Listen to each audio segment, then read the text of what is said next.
Hey guys, it's Ben the Coin Geek, and there is a world of coins to collect out there. We've got some unboxing to do here on some PCGS graded coins, and quick report on the fact that they've got these gold boxes out, which I think they call them gold, but they're very bronze looking. Very nice looking actually, but definitely a little bit more on the bronze side. For those of you who like to keep me in check and make me remind you the service times and stuff and whatnot, am remiss. I have not been saying that on a couple of videos I've done lately because it was so long between getting things back. I forgot how to do this. So these coins sent to PCGS, they were out for about 2.5 weeks. We used their standard service, which by the way automatically includes TrueView. And this coin here, although there are millions of them made, are very scarce in uncirculated grades. And for someone who specializes in Portuguese coins, you know, when I say escudo, I'm usually thinking of something very different than something from the 1930s, which are these Portuguese coins. And a lovely piece. This is actually a coin that I spent a lot of money on. I spent $400 on this coin, and I was cringing the whole time because, I mean, I'm not really 100% sure what the market is. But I think since it came back in MS64, I think it could be good. I mean, I think it could be $1,000 coin. I'm going to do a little bit more research, but they just don't exist. I mean, this is a pop of 2 in this grade, and there's always that danger when you're dealing with something a little bit more modern in the world setting that there would be a low population because people just don't send them in to get graded. But I will say that on these coins, from what I can tell, they're actually technically scarce coins. And there is a market form somewhere. I just need to find a happy little home for that. Next up, we have a coin with bull design. So the fun thing about this whole series of coins I have here today, they are all over the place geographically, historically, and visually. Now, both of these coins have what we in America call metal alignment instead of coin alignment. 1924, this is Germany, the 3 mark,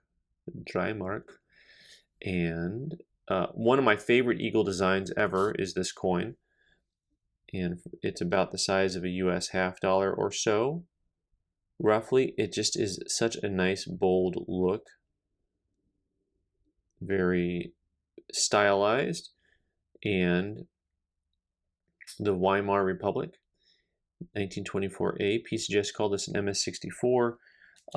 This is a coin with, this is a coin that has a higher population to it, 21 known, 28 higher, and overall probably a couple $100.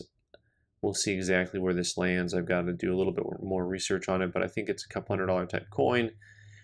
Really nice eye appeal. I've owned lots of these over the years, but rarely have I had one that just has a really consistent flowing luster all the way over it.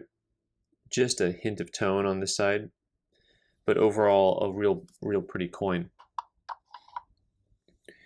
All right, so next up is a coin that it's hard for me to believe that this coin is rare and valuable. But there's a whole lot of specialty stuff out there that I just don't know about, that ends up having a lot more value to it than you would think. I'm going to get this right on here so you can see it though. This is a 3 pence from Australia from 1924. And just a touch of wear on that guy. And they noted it too. They call this an AU55. Overall, real nice, pleasing coin. And on this coin, it's kind of hard to know exactly what it's going to be worth. It is the type of coin that the catalog on these coins, they go from an extra fine at $100 to mint state at over $600, $700. So an AU55, it's kind of hard to figure out the exact market. I'm thinking it's going to be worth a couple $100. Has some of that nice original purple toning to it. And really a pleasant coin overall. We'll figure out what that's worth here in a little bit. You know, the people who specialize in Australia probably know. Next, we're moving to Mexico with one of my favorite designed coins ever. I don't know what it is about this coin. They made them in 1920 and then again in 1935. And one of the bigger copper coins that you can see, the big 20-cent centavo. And there's something about this coin with the way that the luster flows that I've always just really, really liked. When you get a nice high-grade example, I should say. And this coin is a very nice high-grade example. Not the type of coin usually someone's going to get certified. They've got, I think I got a population on this written down somewhere here, 13 graded with 5 graded higher, and that'd be a 64 brown category for this date. But the eye appeal on these coins is just really cool. Not only the luster, but they seem to always have a pretty strong strike to them, which you can't say that about all of the coins we see from Mexico. But they seem to have really nice detail in the eagle. And then, like I was saying, in the 20-cent piece, you can see the detail that's inside the C. And there's like layers of work here where the 20s layered over the C. It's just kind of a cool design. This one I think is going to be in the $150 range, give or take. Next up, I have another coin that is really hard to find certified because, you know, they're not expensive coins generally speaking. And I liked this coin because of this little bit of toning to it. You know, I thought it was, well, it's uncirculated. Maybe getting it certified will pay for itself, but maybe it won't. It's just one of those things, though, where it's hard for a collector who wants one of these to find one certified because they're generally not worth getting certified. Yet full disclosure there on this little French piece, little 1 centime. More eagles and arrows, common imagery on a lot of coins for a lot of different countries. And then you've got some of these mint marks here with the anchor. And what do we got over here? Is that a B? I visually challenged all of a sudden here. Oh, nope. It was a B. It was a B with my other one, but that looks a whole lot more like the, what do they call it? The fleur de lis. I don't speak French. I'm not good at French. Sorry, guys. 1862A France MS64 red brown, and a coin that, like I said, not a lot graded. The pop on this is 18. Graded in this grade with 4 graded higher, and of course that's just accounting probably for the red-brown status. They probably have others graded either brown or red, which would throw the whole thing into a tizzy. And that coin was probably about a $100 coin, certified. At least I think that's what we're going to end up asking for it. All right, next up, we've got the king here, so you got to kind of check and see who's going to be on the other side of this, or what's going to be on the other side of this. This is a Canadian 10-cent piece with really some interesting reading. I guess I've never really looked at the reading here, and it just looks like it has a couple different things going on there, where it looks like it's ribbed on the edge of the coin, and then the denticles to the reading kind of overlap in a weird way. It just kind of looks interesting. All right, so this coin, really super lustrous. I thought it was a pretty high grade. Has some pretty heavy original toning to it, but overall the eye appeal is still really strong, even though it's got the toning there. MS64, 1907, 10-cent. So most of these coins have really high mintages, but they're hard to get in high grade.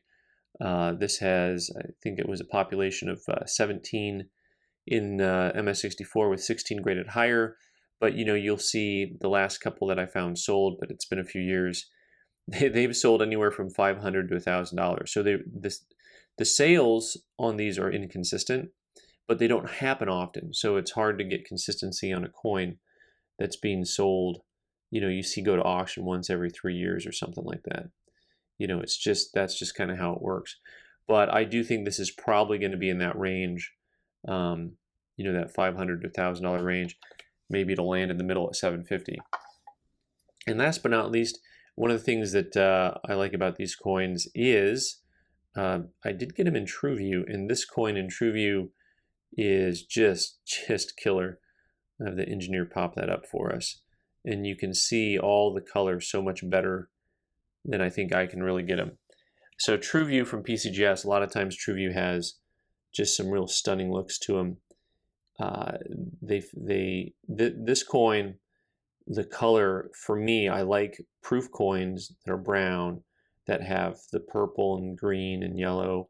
That's just an eye appeal thing for me. So this coin, I didn't find any, I don't have a specialty book to tell me how many were minted. The General World Coin Book does not list a mintage for these. 1949, East Africa. One of those coins that actually comes with the hole on purpose. Really a neat design, really delicate fields, and great eye appeal. And so this coin here, they call it a Proof 65 Brown. And there are two known in this grade, graded red-brown, none graded red in 65, and this one brown. But I'm guessing if you put this next to, because I did find a picture of one of the 65 red browns, and of course the eye appeal I think is probably better on this coin. There is a 64 red graded, but overall, there are very few of these graded. And it's the kind of thing where you kind of have to just guess the mark a little bit and see what you think. To me, it's probably a $500 coin, but if someone specializes in these, they probably are going to, maybe they'll be thinking something else. But it's really a lovely coin, and just the eye appeal is something that, it's easy to fall in love with. So we've got coins from Canada, France, East Africa, Mexico, Germany, Portugal, and Australia. I think we went around the globe pretty well on that group, guys. Thanks so much for watching. I've been the Coin Geek. You can leave your comments down below, and give me a thumbs up if you are not disgusted with my work. Thanks.